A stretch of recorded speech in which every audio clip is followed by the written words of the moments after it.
and I would like to welcome you to today's meeting and seminar and lecture devoted to the innovative educational leadership issues. As we have met before with some of you, most probably, but maybe just a short introduction from me.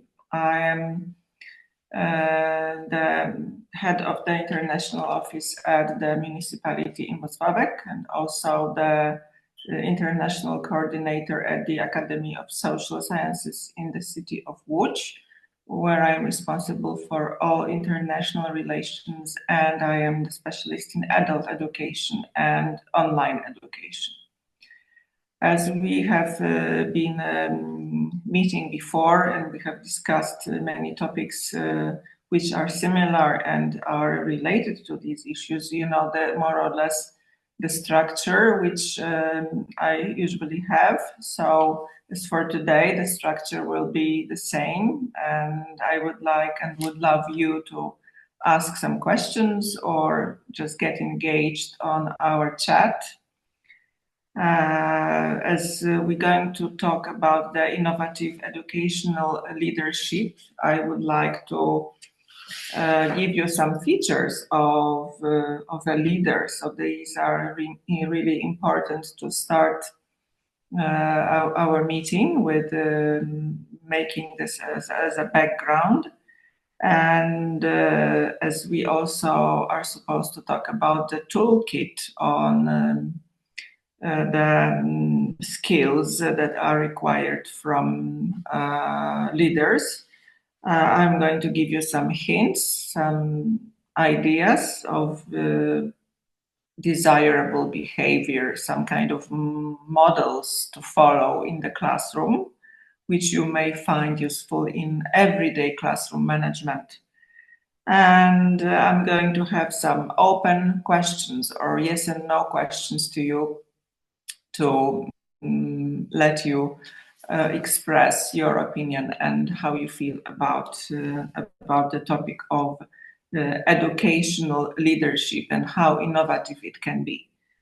First of all, I would like to start with the general characteristics of leadership.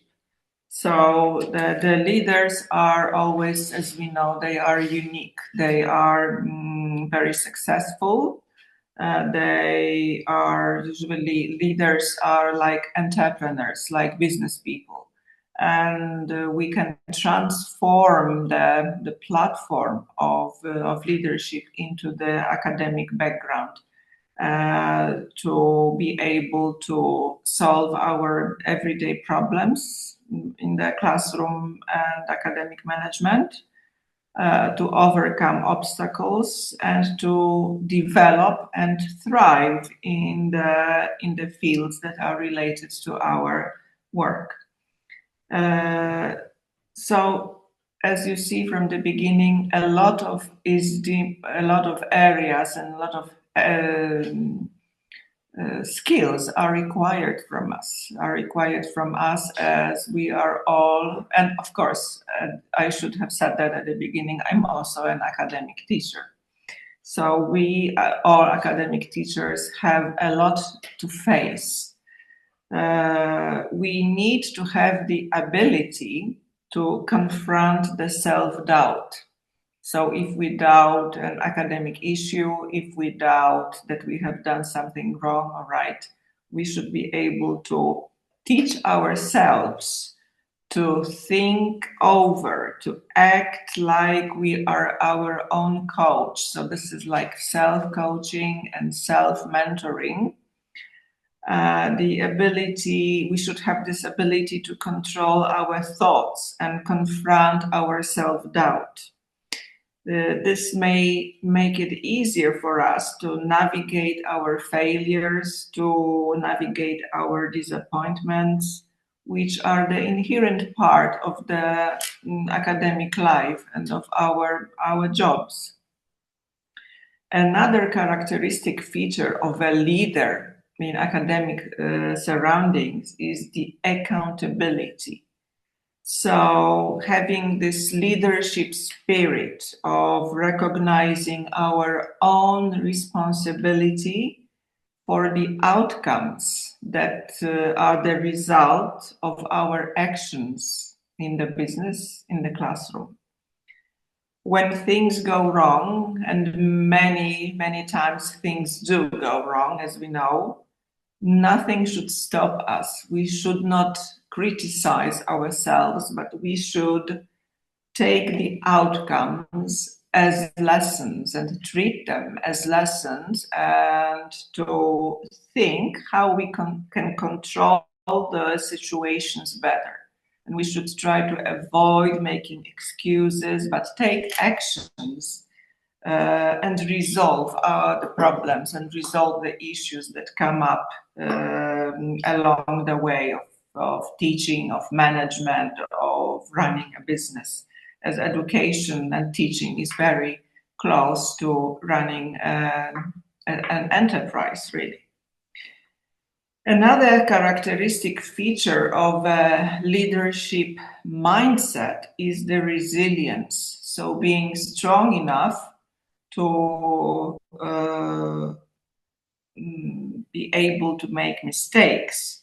So when we attempt to launch something new, we introduce a very new lecture, we introduce new methods, we should try to be resilient, to have the skill to bounce back from the failure, which means that the true leaders can learn from the failures and they can help their businesses, they can help their emotions stay afloat. Another characteristic feature of the leadership mindset is the willingness to experiment. So we may be the co-founders of a very new method in methodology in academic teaching, and we want the young people to follow us. We want our road to be the road to success.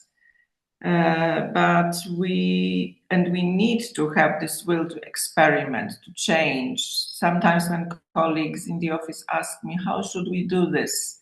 I just reply, try the other way round. What I also suggest, like you go to work, to go to your office every day. And usually, like 99% of cases, people follow the same way, the same road. My suggestion is do it the other way around.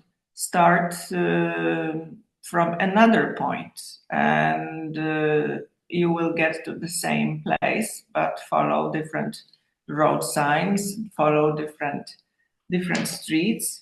So following this may be an example of being strong and of being a true leader.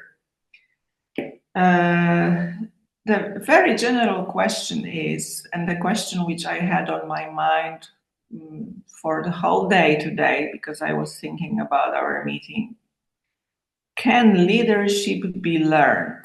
Can we learn this skill, or we are either born with this or not? What do you think? Can we learn to be leaders? You can reply on the chat, or you can just reply silently. Can we learn leadership? Hello. Hello. I'm Valerie from Ukraine.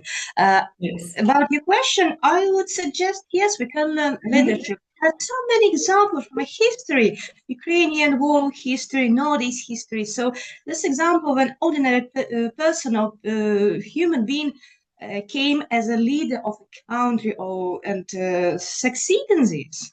Look at the very pleasant example of a woman, Queen Elizabeth I. She was a spouse, underrated Lady Elizabeth, not a royal princess. And who she become? A Gloriana. That's a beautiful example from a history. Yes, 400 years old, but still example. And in the modern history examples, there's they exist, and I'm very proud to look at modern women who are succeeding in many ways nowadays, and to look with my own eyes. So I think yes, we could study, learn, and follow leadership in different ways, but still we could learn this. It's a skill. Yes, we could develop it and, of course, express it. Thank you. Thank you so much. Yes, so there were 2 responses on the chat. And Valeria, thank you so much. Yes, and you also mentioned many figures of women, as you set examples of very strong leadership examples. Do you think women may be better leaders than men? Anyone from you, do you think women can be better? Well, nowadays, I will suggest women and men equal in a skill to show a leadership. It depends on different things, like in what field we are fight for leadership. Yes. Politics, economy, art, business, let's say. So yes, we equal from the beginning. Depends on what we desire from a result is how we show our leadership skills, how we show our interest to become a leader. So that will be my answer. Anyone else would like to add something? Are women better leaders? You also mentioned a strategic point, like it depends what field we touch upon. And leadership is so much related with politics, governments, with economics, and this is, I think, the first association people make. It's like very executive field of showing power and knowledge.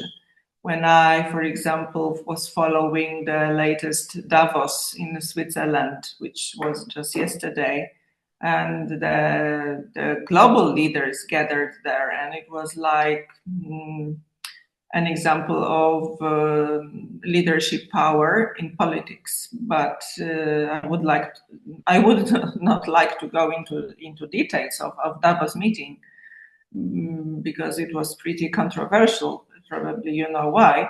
But well, leadership is first in our, I think, at the back of our minds, related to the world of power and the governments, and where leadership can be seen everywhere. As we are all in the working in the field of academic life and academic level of teaching and providing knowledge and information to our students, I guess leadership at the academic level means also something different. But leadership can also be transferred into the classroom management. So we need the skills, we need the soft skills, like a toolkit of skills to be leaders in the classroom. Because without these, the classroom may change into a battlefield. There were some situations when I was like a bit the beginner teacher at the university, and I felt like I'm in the middle of battlefield with my students, that I was imposing something to them and they were refusing to do anything. And I can guess now this comes with experience, this comes with age, that you get those skills gradually. Maybe some people are born with them, maybe you have to train them, or you have to develop them over some, self-development or mentoring. But we need to work on that. So how to work on those skills? I would say that we need to have very clear goals, where we want to reach, where we want to how we want to influence the academics, the younger academics. So we need a goal. like we need to set this clearly, even write it down. So when something is written down, it becomes stronger and more concrete. So we can also brainstorm these ideas, maybe not every day because we don't have time for that, but like once a month, we can just sit down and write down the goals that we want to have, like what we want to get and where we are heading in our life. I mean, the academic life. We need to practice the decision making. Decision making is also part of leadership, and it's also one of the soft skills. So making decisions like the entrepreneurs, leaders, innovators, all of these people need to business owners, all of these develop the ability to analyze the situation, to absorb the relevant data, to transfer the data into a decision, which sounds like a lot of words. Sometimes we make a decision in a second, as you know. So we may ruin situations by indecisions, by not taking a decision. So we need to have this confidence and power to know what the decisions are and to keep and stick to them. So when we decide, like, it requires quite a lot of confidence, but sticking to decisions is much easier than not having these at all. Another point is redefining failure. So failure, as I said at the beginning, failure happens and it will happen to us, like every day, smaller or bigger. And it has very negative connotations. It has, like, failure is, it's like we are feeling down, we are feeling like we lose something. But we may try to learn from failure. We may try to have learn a lesson of life. As failing shows that we have tried something, we have followed a path, we have followed a way. We tried, and I think trying is better than not attempting something at all. Well, we can also discuss these failures with a friend, a colleague. Like if you have meetings, for example, when I work at the municipality, like once a week, we have a staff meeting. We are like a group of 6 people in the team, and we discuss failures. We also concentrate on things ahead, and this is the main point of the meetings. But we also discussed. It was like the situation and we describe it in detail, why we failed, how we can improve this. So this is not easy to admit, but it's easy to learn a lesson from it. We also need to face our fears. So being the leader in education and having the right skills and tools is to be able to face your fears. We need to have good communication in order to do that.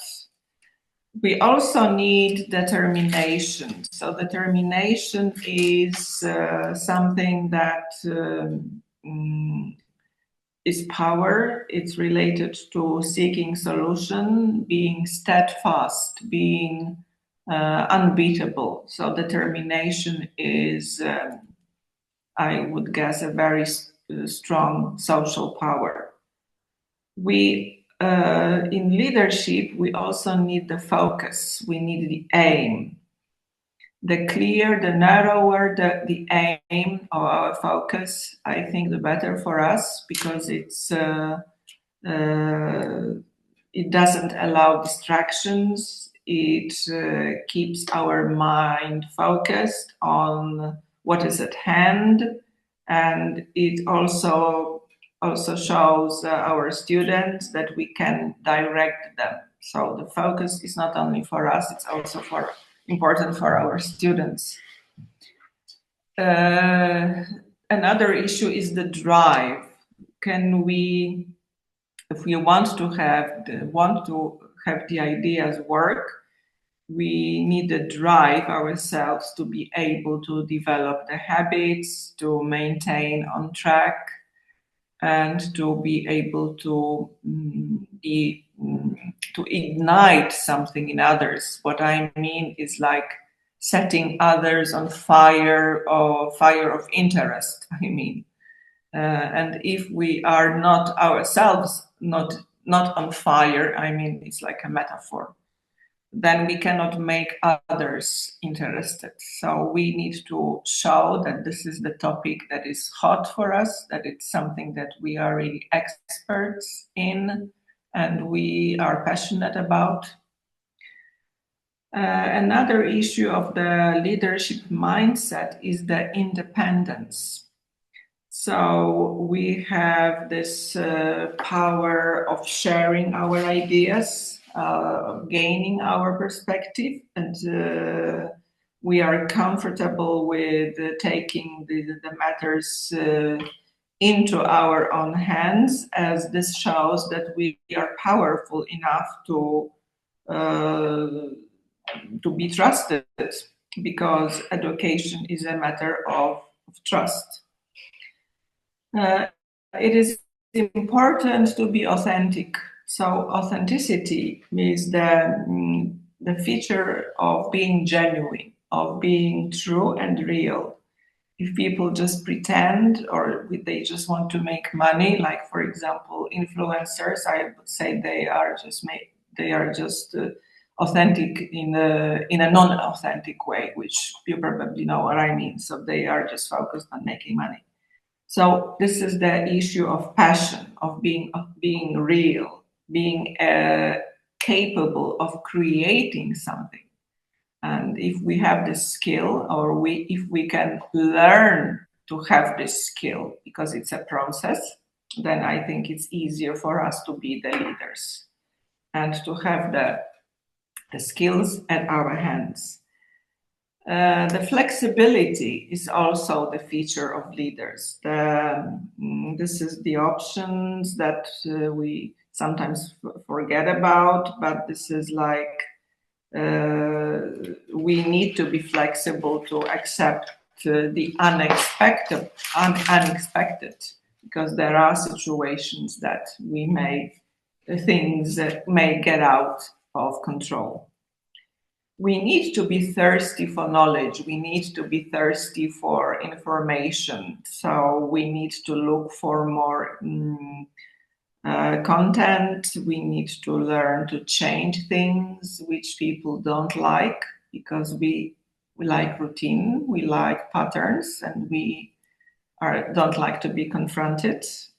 But this is the only way of going up, like making effort, looking for more information and looking for other resources.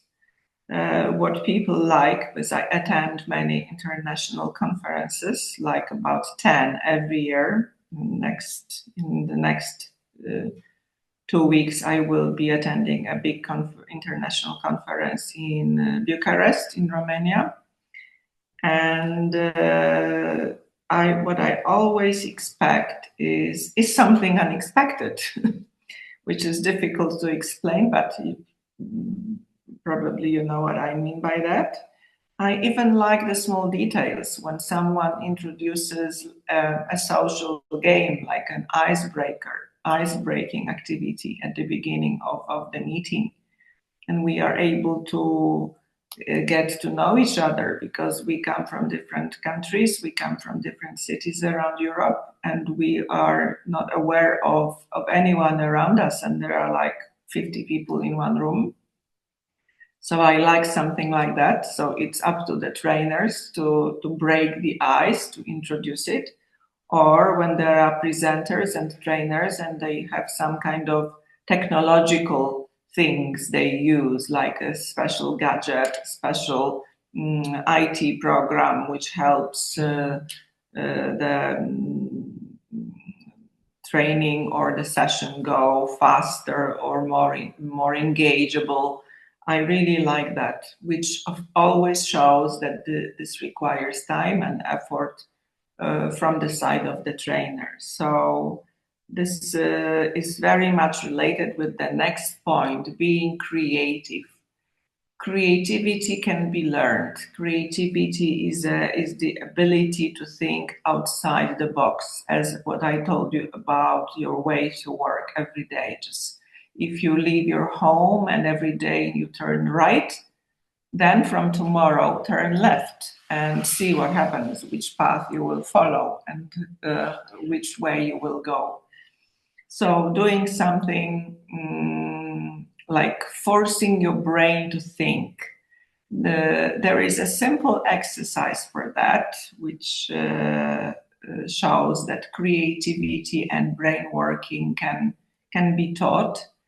You can try it later today in the evening. Just take a book or a magazine and place it upside down and try reading the text, like even a paragraph, which you keep holding upside down, and you will feel your brain working. You will almost feel it, because it's harder, because it's unusual, because it's something like out of track. And I guess this skill of being creative can be taught even by that, doing something the other way. And you can also try it with your students. Why not? It's an easy exercise, and I guess it may be quite a lot of fun in the classroom. So we need to be ready to experiment. We need to be ready to interact with others and learn from others as well, as this is all very much related to the solving, problem-solving techniques. So education is related to these. So true leaders can interact with others on many platforms, in many situations. They are faced with complex and uncertain problems, and they are required to have different types of knowledge, and they use the innovative ideas that they need validation and feedback. So as you see, educational life is full of challenges. And this is the challenge is the practice of having our students work on real problems and letting them learn from not only in the university from us, but also outside the university. So as we know that real problems are usually more complex and uncertain, so we should try to show our students that there is life outside the academic life, and we should try to assist them if they need to face these challenges as well. So it's also a bit related with social life, with family life. Then we need, as leaders, we need reflection. So reflection is the ability to internalize the abstract, to acquire this through some learning activities. So we learn how to connect the experience that we have with the domain-specific knowledge. And this is to create this link between the experience and theory. And to make this, to engage our students in their reflective way, we need to make them consider the experiences that they have had and ask them if they understand these, or try to explain, try to follow. So this is like class discussion that is introduced by us as educators who have the right skills to do so. We need a very keen sense of observation and the self-drive. So we help others recognize the world which is just around them, or we need to show the students what are the opportunities. I have many friends working in my environment, and they are just blind to opportunities. And in education now, there are millions of opportunities for learning, for working, for development, for making money, travel. And sometimes people I feel sometimes people may be jealous of me because I travel a lot, but most of the time I'm invited by organizations because I apply to internships, because I apply to programs. And I have this very keen sense of observation for development, and this is I can say I have learned and developed this skill because I know that I am self-made and I am self-driven in education. So as you know, that there are people who don't follow this path because simply they are lazy. Another thing is the language or the time. So these are the constraints. But if you feel like you can manage, then go ahead. The world is ready for this. So this also shows that leadership is there. A leadership is there to be acquired. We need to have this attitude of exploration and being inquisitive. Exploration, I think, was explained before, and being inquisitive is like being interested, having this open mind to ask questions, to interact with others. And we know that education is a social business, and very often we may be tired of those interactions, because in my life, it's like not only working at university, it's also working in a regular office in the municipality. And I have like millions of interactions, and I am really tired at the end of the day. And this is like that everyone has his or her limit to that. But the only way we can progress is just to develop the skill of urging ourselves and pushing ourselves to reach more. So these are the skills, but what are the rewards? The rewards I think the development, the quality of work that you provide, the personal initiative, the network that you create for yourself, for your own support, and passion. So following this passion is like having this attitude of being interested in others, being interested in development. And that's I think the way, these are the features that make up the leader. And then the consequence is that you may impress people. You may impress the students in the classroom. You may create more effective communication skills. It doesn't have the result doesn't have to be financial. The result may be more related to skills and more related to your abilities. So you also, and as you gain those skills and you learn, you must be aware that you should support others back. So give something back to society. You can create this. Now it's easy to work for an NGO, to work for a social organization, and to give back your skills in a non-financial way, as you become the successful leader and you set some kind of example which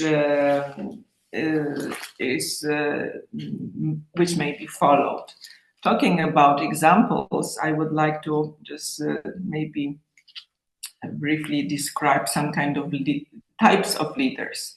Like the leader may be a guru, for example, who this is a very strong mentor who is focused closely on tradition and is expected on repeatable processes, is very much looked upon by others. The leader may also be the guide. This is the mentor who is focused on practical development and practical teaching. There are leaders who are more like controllers. They focus on control of the outcomes and they just test others and evaluate them. There are leaders who are helpers, and these leaders focus on students' personal development through experience. They aim at helping them emerge from the grounds and to be better rounded.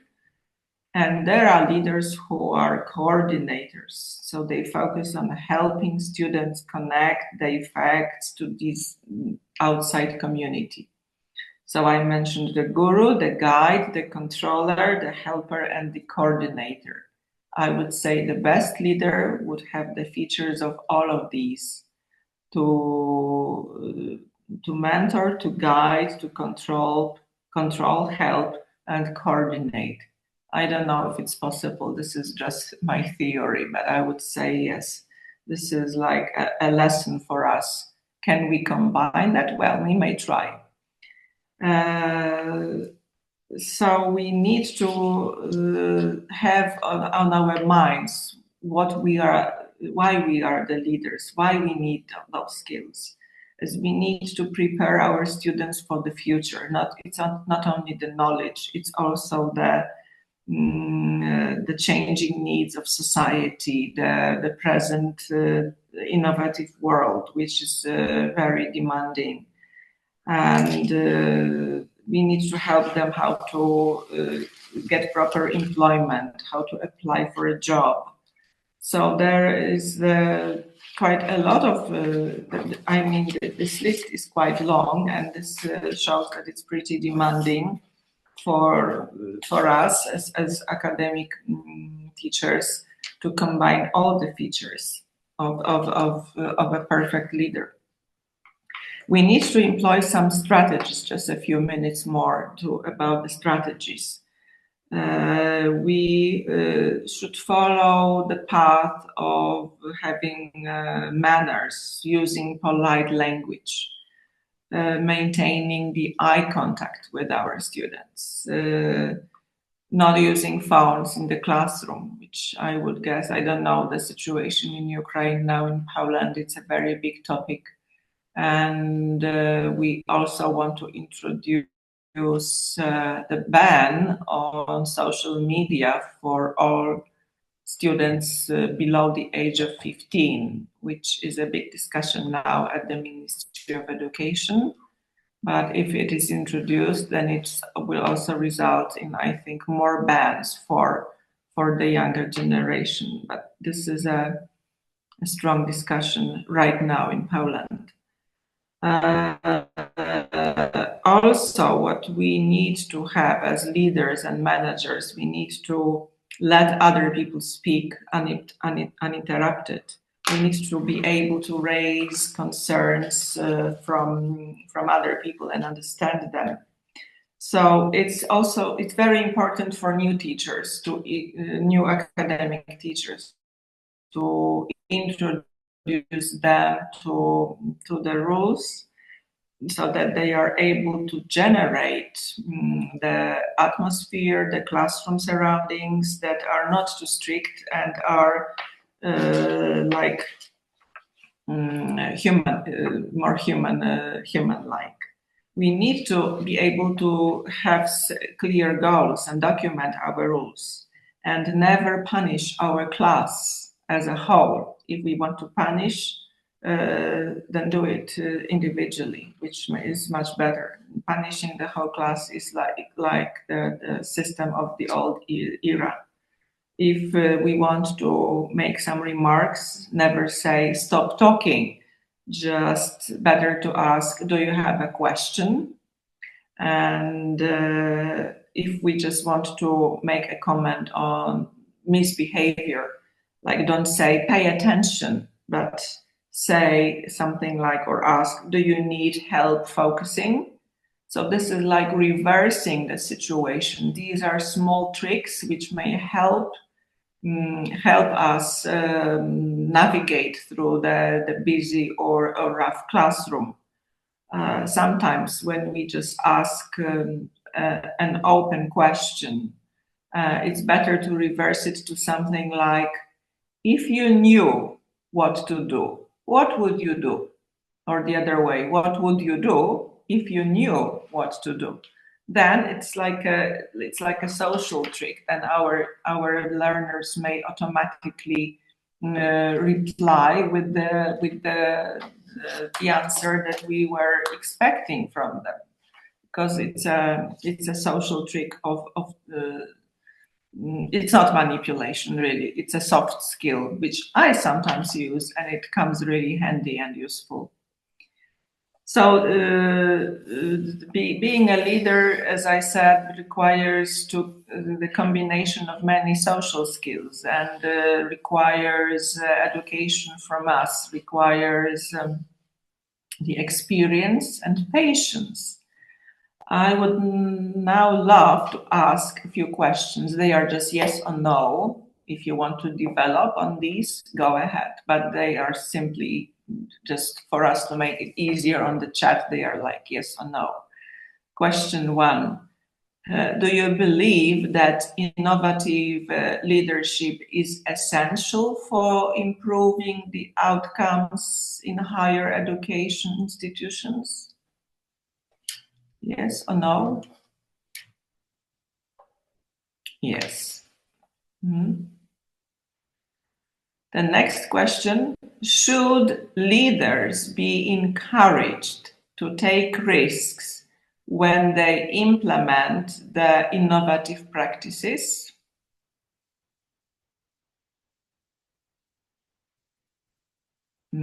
Yes. The next one, is the integration of digital technologies a responsibility of the leader or not? No. Well, we can agree, or we can agree to disagree, we may say, to be on the safe side. Should educational leaders prioritize collaborative leadership models to foster innovation? So is this more important?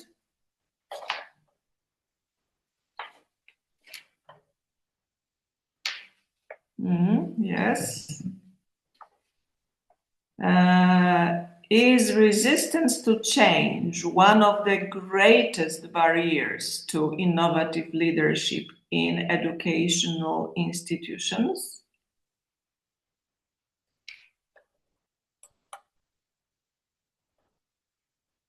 Yes. Should innovative educational leadership include the emphasis on equity and inclusion?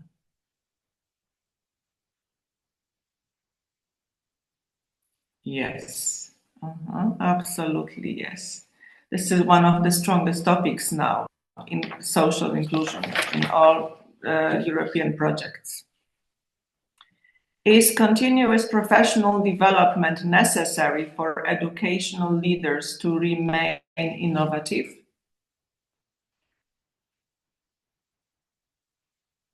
Absolutely, yes, that's what I was mentioning. Do you believe institutional culture plays a decisive role in enabling or constraining innovative educational leadership? So the role of institutional culture. Yes, it's a very strong role. Absolutely agree. And now I have well, Svetlana, you said not always. Anyone would like to develop on this? No? Okay, what I have for wrap up for us, I have a short scenario that I will just read to you, and then you can make a comment on that, which is not a yes, no. This is like for you to develop a little. Your institution is experiencing declining student engagement in online courses like ours.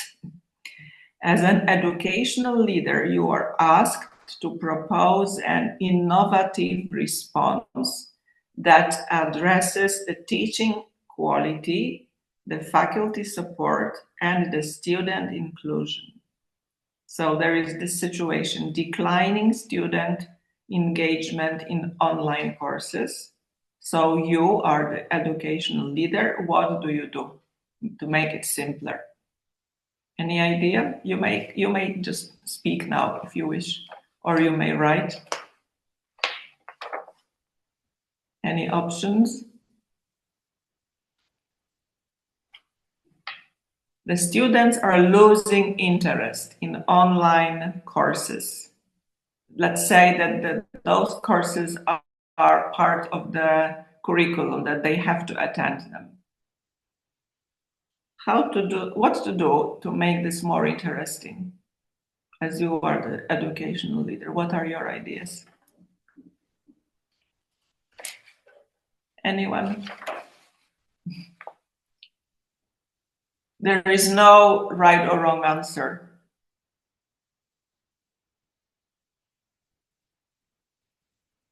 Do you think technology can help to make online courses more interesting?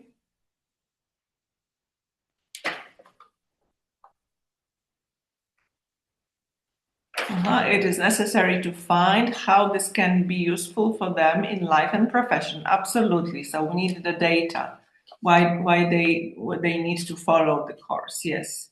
And I guess this should be done before, yes, because it's usually, if it's a part of curriculum, it should be done before we start a program, before we start a course.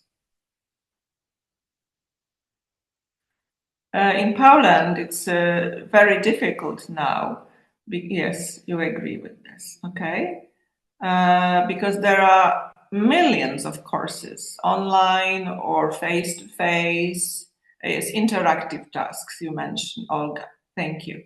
And this is, it's very true. And interactive tasks, I guess this is with the use of technology. So more technology, the better. I think the younger the generation, more technology will be required. As I sometimes feel like I'm happy with a piece of paper and a pen to write. Do you have the same feeling?